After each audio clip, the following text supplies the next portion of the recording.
Even now I've turned 30, I sometimes dream about something. I had the same dream again tonight. I know, this is just a dream. In the dream, it happened in a high school hallway. During break time, I was goofing around with my friends. The one passing by was my rival, the only one I couldn't beat in grades or character. I'm responding to a classmate who approaches me with a gentle expression. His confident demeanor was annoying. My friend took advantage of my distraction with her and tripped me up saying, "Gotcha." As I was about to fall, I reflexively grabbed something. It was a sensation like nothing I'd ever felt before. It was soft, warm, and too big to fit in my hand. It took me a few seconds to realize what I had grabbed was her. Well, it was her boob. "I'm sorry," I apologized hurriedly, but she calmly said, "It's not worth an apology." I'm still curious about the meaning of her words. That's why I keep having this dream. I let out a small sigh as I woke up to the alarm clock. My name is David Miller, and I'm turning 30 this year. I got a job at a well-known company right after graduating from university. I was assigned to the system management department. It's a department that takes on the entire system management for the company. The work is rewarding, and I also got a beautiful girlfriend. My perfect life isn't something that just started recently. I was perfect from the moment I was born. Born into an old family, I was raised without any hardship. From the time I became aware of the world around me, I was told that I was handsome, excellent in school, athletic, and tall. Throughout elementary and middle school, I was hailed as a prodigy. It can't be helped that I misunderstood that I was highly competent because of how I was raised. In fact, I was a person with no faults. However, a turning point came when I entered high school. For the first time, I met someone who I might lose to. She is the honor student Thurgley. She was excellent not only academically, but also athletically. The big difference between her and me was her popularity. Unlike me, who was immature in character, she was already complete. There was hardly anyone who disliked her in school. She always had a gentle expression on her face. I was not good at her. Her name was Ashley Brown. She always had her shoulder-length hair tied back in one. I still vividly remember the pleasant smell of her shampoo whenever she walked by. When I found out she was applying to the same college as me, my competitive spirit ignited like never before. The college we were aspiring to was among the most challenging. I swore to myself that I would make up for all the times I'd lost in the past right here. Swearing to myself, I hit the books like never before. I was so relentless in my studies, not allowing myself a single mistake, that my parents would worry and suggest, "How about taking a break?" Once, she spoke to me after she found out we were applying to the same college. "David, I heard you're applying to the same college. Let's do this together." I felt embarrassed when she flashed me her sparkling smile. She said she brought some candy, and she left a strawberry-flavored one on my desk before she returned to her own seat and looked out the window. There was a hint of melancholy on her side profile. I think this was about 3 days before the exam. On the day of the exam, I searched for her at the test center. Since we had all applied together from school, our candidate numbers should have been close. Proof of this was that my other friends had close candidate numbers. The seat 3 in front of me was empty. It was probably her seat. At first, I thought she was just running late. I was so concerned about her empty seat that, honestly, I couldn't concentrate on the exam. As a result, I couldn't focus on the exam and my college entrance exam ended. Of course, I passed. My desperate study for the entrance exam didn't let me down. But I felt betrayed by something more important.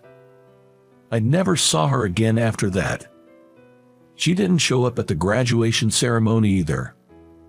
There were rumors that her father's company had been scammed and gone bankrupt. Apparently, they had left town in the dead of night, almost like they were on the run.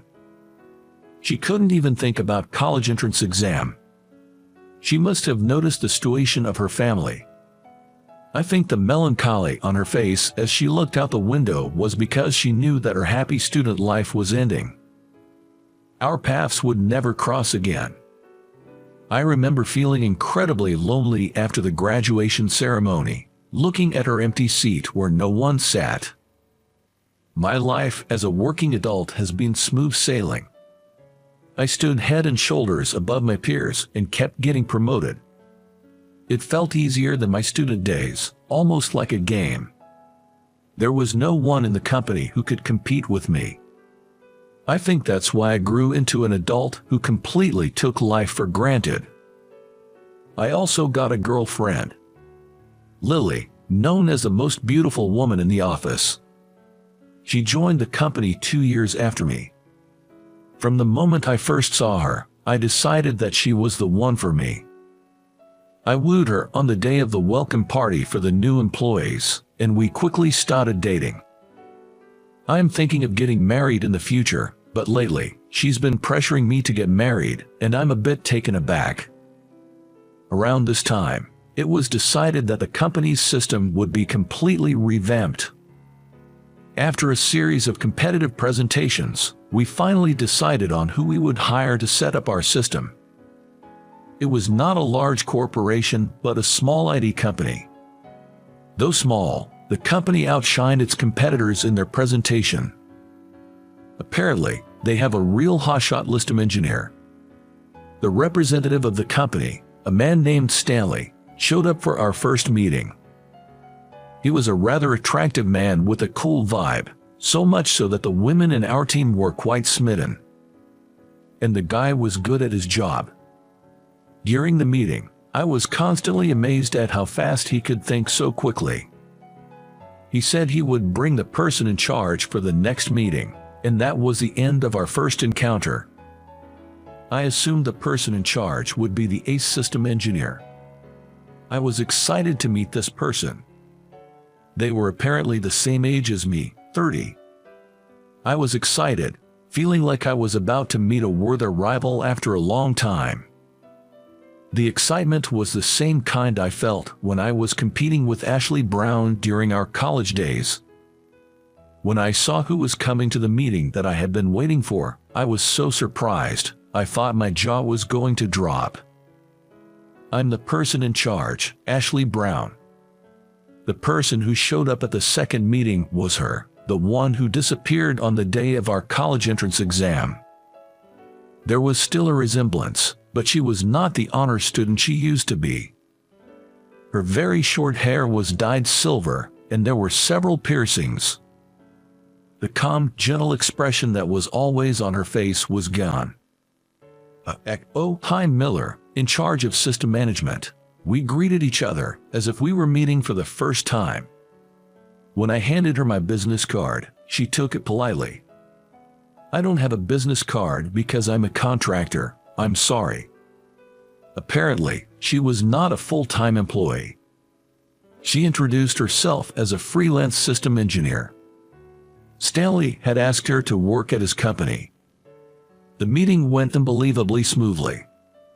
She presented a flawless system proposal, and I couldn't find anything to question. Above all, her explanations were concise and easy to understand, appealing to people's senses. Even the bosses who weren't familiar with system could understand everything from her explanation, so I didn't need to add anything. It was a meeting that would usually take twice as long, but it ended before we knew it. Stanley always said that shorter meetings were better. After confirming a few points about future meetings with Stanley, we called it a day. As Ashley was packing up her laptop, I gathered up my courage to speak to her. I was nervous, thinking what if I was mistaken. "Do you remember me?" I asked. At my words, she seemed to smile a bit. "I remember. You've done well, David. I heard you were in charge of system. The last time we exchanged words was back in high school, and it felt strange to be talking to her again as adults. What have you been up to since then? You gave up on your exam too. My words came out more accusatory than I intended. This was my only acknowledged rival. Her sudden disappearance left me feeling betrayed, and I couldn't shake that off. It was a story from more than 10 years ago. Surely she must be annoyed being blamed for something so far back. Just as I expected, she knitted her brows with a look of annoyance. It was a facial expression I'd never seen before. What I've been up to since then is none of your business, isn't it, David? You really have no tact. I was infuriated by her dismissive tone. What the hell? The nerve of you. I'm just worried about you. I unintentionally raised my voice. Is something wrong, Mr. Stanley approached. I didn't know what to say. What do you want to know, Miller? About my college situation? I couldn't go. I didn't even graduate high school.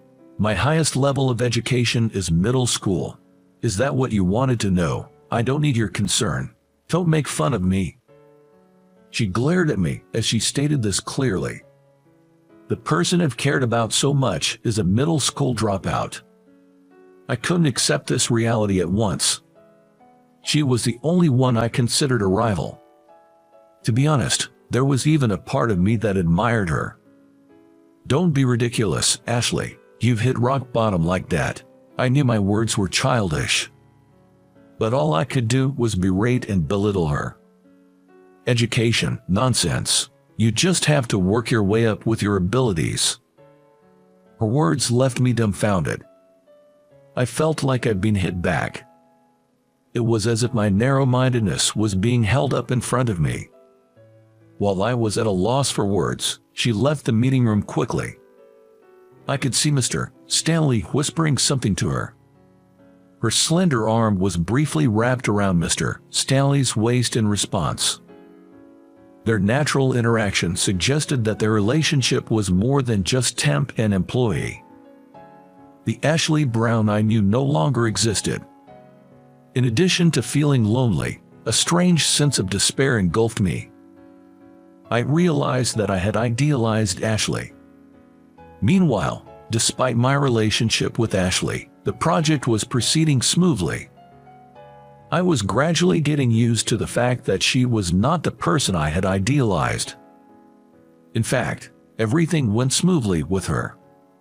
She seemed to understand everything I was thinking, and she constantly met my expectations. It felt as if we had been together for many years. Hey, are you listening to me? Lily was pouting in dissatisfaction next to me.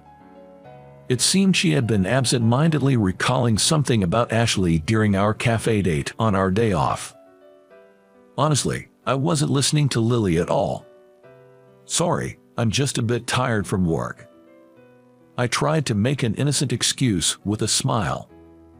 Lily puffed her cheeks, looking displeased. Lily, who can be a little selfish, dislikes being put in second place. She's the type that won't be satisfied unless she is the top priority. I used to find that adorable, but today it's not charming at all. Hey, about that temp girl, the shady one with silver hair.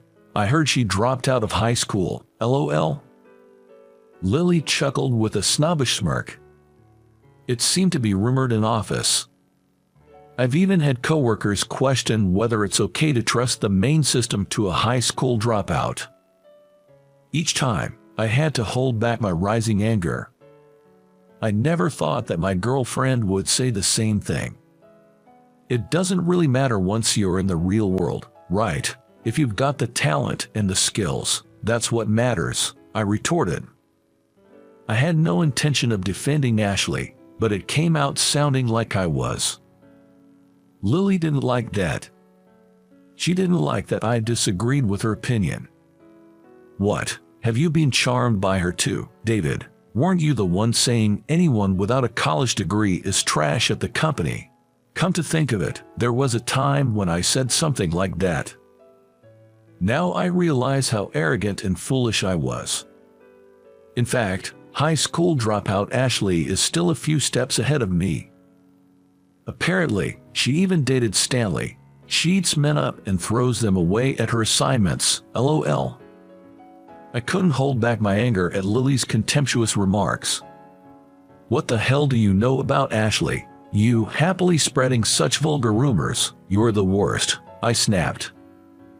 Normally, I don't raise my voice. Lily was taken aback. We rarely had fights since we started dating. But I just couldn't stand it when Lily made fun of Ashley. Why do I have to be scolded? Did I say something wrong? Lily's face, teary-eyed and glaring at me, looked disgustingly ugly. She might have not meant to be bad. I probably shared the same mindset with her all along. Sorry to interrupt. Isn't it a waste of time to fight over me? Suddenly, we were surprised by Ashley's voice coming from behind. She seemed to have been working at the cafe counter. She had her hoodie up, so I didn't notice Ashley at all. Come to think of it, this cafe is near Ashley's workplace. We were the ones stepping into Ashley's territory. I just told the truth. I didn't do anything wrong. Lily glared at Ashley and, shouting, she bolted from the cafe. All I could do was watch Lily's back as she left. Abandoned in the cafe, Ashley moved over to my table, bringing his laptop with him. Isn't that your girlfriend, David? You're not going to chase her, Ashley said, without taking his eyes off his laptop screen. As she saw our quarrel, I couldn't reply immediately. As I remained silent, Ashley sighed softly. Why did you two argue like that? Well, wasn't that a harsh way to talk about Ashley? You don't know he was a top-notch student with both beauty and brains. Judging him like he's a loser, isn't that awful? I felt strangely flustered as I was being questioned. I didn't do anything wrong. I just wanted Lily to understand that I was arguing with her to defend Ashley. But Ashley just stared at me with cold eyes. These were not the calm, bright eyes Ashley had back in our student days. They were unbelievably cold and dark. Do you think I'm happy about what you did? She said, her voice choked with suppressed anger. How can you speak so confidently without knowing anything? That was just for show. Is flaunting your own righteousness a male trait? My homeroom teacher in high school was like that too. It's ridiculous. Ashley began to talk about her past. She pretended to be a straight-A student in order to get a scholarship. Apparently, her family fell apart during middle school, and it seemed like Ashley was the one holding the family together. Of course, going to college was out of the question. Ashley had been aiming for a special scholarship. Considering her grades, she could get a scholarship from any college. She said she wanted to escape from her home as soon as possible. Then, she was called by the homeroom teacher, who had something to discuss. She was told to give her scholarship spot to another student and take the SAT, which made her doubt her ears. The homeroom teacher was smiling, satisfied with his decision. He didn't even notice Ashley, who was in despair right in front of him. Being forced to take the SAT, Ashley worked harder than ever. But all that effort was in vain, as her family had to run away in the middle of the night due to financial difficulties. There was no way she could take the SAT under such circumstances. Hard work pays off, huh? That's the word of those who were rewarded for their efforts. Ashley ended her story with this line. That's why, David, I get annoyed when I see you. You've been blessed since high school and you shine. Honestly, I didn't want to meet you. She slammed her laptop shut, crumpled up the 2 checks, and with a thin smile, Ashley left the cafe after quickly settling the bill, leaving me dumbfounded and at a loss for words. Listening to Ashley's footsteps, I wondered what I did wrong. The more I thought about it, the more I felt like denying my own life. But that would just make me feel miserable. I downed my cold coffee in one gulp. Ever since running into Ashley on a day off at a cafe, her demeanor became even more businesslike than before. I can tell from her attitude that she wants to get this job done and cut ties with me as quickly as possible. Even though I was hurt by her attitude, we carried on with our work in a businesslike manner. Mr. Stanley started to accompany her to meetings that she used to attend alone. There was no chance to speak with her one-on-one anymore. I could tell she was avoiding me completely. Her attitude began to irritate me, and I found it harder to concentrate on my work. To make matters worse, I reached my limit when I saw the two of them getting along so well during meetings. I heard rumors that they'd broken up. But even then, seeing her put complete trust in Mr. Stanley stoked my jealousy, and I couldn't stop it. That's when I made a big mistake. It was a communication error about a system specification change. Distracted by the two of them, I made a beginner's mistake. Even though it was a beginner's mistake, a communication error about specification changes could be fatal. I'm sorry, I forgot to mention the specification changes during our last meeting. I realized my mistake when I was shown the developed system. As soon as I realized it, I broke out in a cold sweat and my heart began to pound. Mr. Stanley's expression changed quickly when he heard what I said. Even if there's some leeway in the schedule, specification changes are challenging. What do you mean by that at this late stage? Specification changes now? Mr. Stanley, who is always calm, raised his voice. I've been watching my team build this up. I guess it's no surprise that the words at this point are slipping out of my mouth. I bowed my head and apologized many times. We still have some leeway in the schedule, so it should be fine. Please let me check the details of the specification changes. Ashley controlled Mr. Stanley, who had changed color, and said in a quiet voice. I think she tried to prevent my mistake from being known to other colleagues. Ashley laughed a little and said, "We can do it." In the end, all we got was a reply that the delivery date would be just in time. Ashley said, "Don't worry," as she passed me, who couldn't hide my upset at making my first mistake since becoming a working adult. Just before the delivery date, I brought some gifts and went to Ashley's company. The lights were still bright even after work hours. When I rang the doorbell, Mr. Stanley answered. When I handed over the gifts, he smiled happily and said, "Thank you. We've received some gifts." When he called out to the company, men with unshaven faces appeared one after another and swarmed around the bag of gifts. I'm truly sorry for the inconvenience. To me, who bowed my head, Mr. Stanley said, "It's okay," and smiled. Thanks to Ashley's full support, I think we can make it in time. I heard that Ashley, who took on the specification changes, was blamed by other employees when she brought the changes back to the company. There was probably a criticism, saying, "Now you decide to take on such a reckless task." It was Ashley herself who silenced them. She bowed his head and asked for their support, assuring them that she would follow through on everything and take full responsibility. Ashley is a contract worker. She navigates this industry on her own. She hardly ever fawns over others or rallies on them. And yet, she bowed her head deeply and asked for cooperation. The office quieted down in an instant. Making Ashley bow like that, "David, I'd like you to tell me what kind of relationship you and Ashley have." Stanley, still smiling, spoke those words, but his eyes weren't smiling. I was a little taken aback by his serious gaze. "Well, I got rejected by Ashley. She told me she had someone she's liked since her school days and can't forget him." As he told me this while picking up a sandwich from the catering, I thought my heart was going to stop. "Oh, you went to the same school as Ashley, right? Do you know what kind of guy she liked?" She mentioned they were supposed to go to the same college. His teasing made me sit up straighter. I realized he was pushing me forward. She was talking about me. I responded lightly, and Stanley gave me a playful punch in the chest. Pointing to a door in the back, he informed me, "She's napping." Hearing his words, I ran toward the door at the back.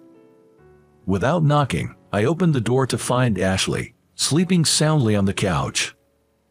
The sound of the door closing made her eyelids twitch slightly. "Shut up." Ashley's voice was scratchy. She seemed even smaller than when I saw her last time. "Ashley, wake up. I have something to ask you." I knelt down near the couch where Ashley was sleeping. She seemed to wake up all at once when she heard my voice. Jumping up, she looked around. Why, David. Pulling her blanket up to her chest, she looked at me, unable to hide her surprise. "Stanley told me, who's this person you can't forget?" Her face went white at my words, and she glared at the door. Probably glaring at Stanley in the other room. Her face turned red in no time at all. I looked into her eyes and asked again. She just blushed and didn't answer. "I heard you were supposed to take the same college entrance exams." The next moment, I felt an impact on my face. It took me a few seconds to realize that she'd thrown a cushion at my face. I've forgotten about such old memories. The sight of a fuming Ashley, her face bright red, is unbearably adorable. Usually, she's full of self-assuredness, but right now, she looks just a little bit younger and flustered. I feel closer to the Ashley I know. That night, I was dumped by Lily. "It's your responsibility to pick me up, Ashley." Tisk. She clicks her tongue, looking at me after my slightly crafty remark. I wait silently for her to speak. Finally, she opens her mouth after the long silence. Ashley's feelings are now completely laid bare. "If you were dumped, I guess it can't be helped. If you behave, I'll take you in." I think there must be an unbreakable bond between her and me. If only we had just told each other we loved each other back when we were students. I am amazed at how far around we've come. From now on, I want to spend my life with her. I want to take my time hearing about her life when I wasn't around. "So, when's the wedding?" I tease Ashley, riding on the wave of excitement, and she gives me an exasperated look. "For now, make sure you propose properly once the job is done." The moment her expression shifts from exasperation to a full smile, my life changes color completely. I want to promise her a life happier than anyone else in the world. I truly feel that from the bottom of my heart. She gets up from the sofa and returns to her desk, immediately resuming work. I sit next to her, trying to help out as much as I can. "There's a bug that keeps occurring here," I explain, pointing at the source code displayed on her computer. Her fingers, writing out the code for review, hesitate for a moment. "What if we do this?" "Oh, I was thinking the same." Ashley quickly begins to refactor the program. I am in awe of her technique. "David, you're pretty talented. Makes it easy to work with you. We're a great team." Looking at the system now running smoothly, she smiles joyfully. It was just like being back in our student days. The classmate who was the only one who could shake my feelings since high school soon became my wife.